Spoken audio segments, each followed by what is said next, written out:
আছেন সহকর্মী হাসিব বিল্লাহ, তার কাছ থেকে সর্বশেষটা জানতে চাই। হাসিব, জাতীয় পার্টির তো আজকে আসার কথা, তারা কি এখন পর্যন্ত এসেছে? এছাড়াও আর কোন দল আজকে প্রধান উপদেষ্টার সঙ্গে বৈঠক করবে?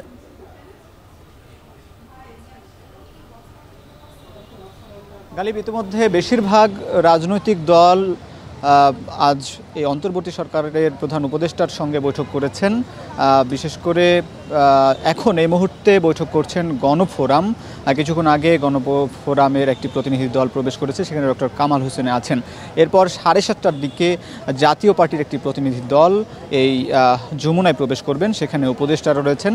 উপদেষ্টা আছেন অন্তর্বর্তীকালীন সরকারের প্রধান উপদেষ্টা ডক্টর ইউনূস, এবং একই সঙ্গে রয়েছেন আদিলুর রহমান রয়েছেন, উপদেষ্টা নাহিদ ইসলাম রয়েছেন।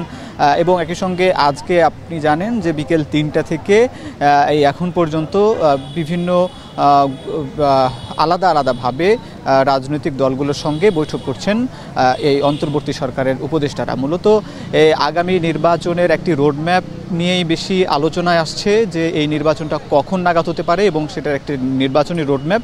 যদিও সরকার বলছে একটা তারা সংস্কার করতে চায়, রাষ্ট্রের আরও যে বিভিন্ন জায়গায় খাত রয়েছে যেখান থেকে আসলে কেউ যেন আবার স্বৈরাচার হতে না পারে, এবং এই রাষ্ট্রের সকল কাঠামো যেন সুন্দরভাবে গঠন করা যায়। এই জন্য রাজনৈতিক দলগুলোর কাছ থেকে বিভিন্ন পরামর্শ নেওয়া হচ্ছে, তারা বিভিন্ন প্রস্তাব দিচ্ছেন। আজ শুরুতেই বিকেল 3টার দিকে 7টা ইসলামী সমমনা রাজনৈতিক দল বৈঠক করেছেন, এবং সেখান থেকে বের হয়ে মামুনুল হক বলেছেন যে হেফাজতের যেসব শাপলা চত্বরে যারা নিহত হয়েছেন তাদের বিচার সহ এই কোটা আন্দোলন থেকে শুরু করে এই 15 বছরে যত হত্যাকাণ্ড হয়েছে সেগুলোর বিচার করতে হবে, এবং এই শেখ হাসিনাকে দেশে এনে বিচার করে দ্রুততম সময়ের মধ্যে একটি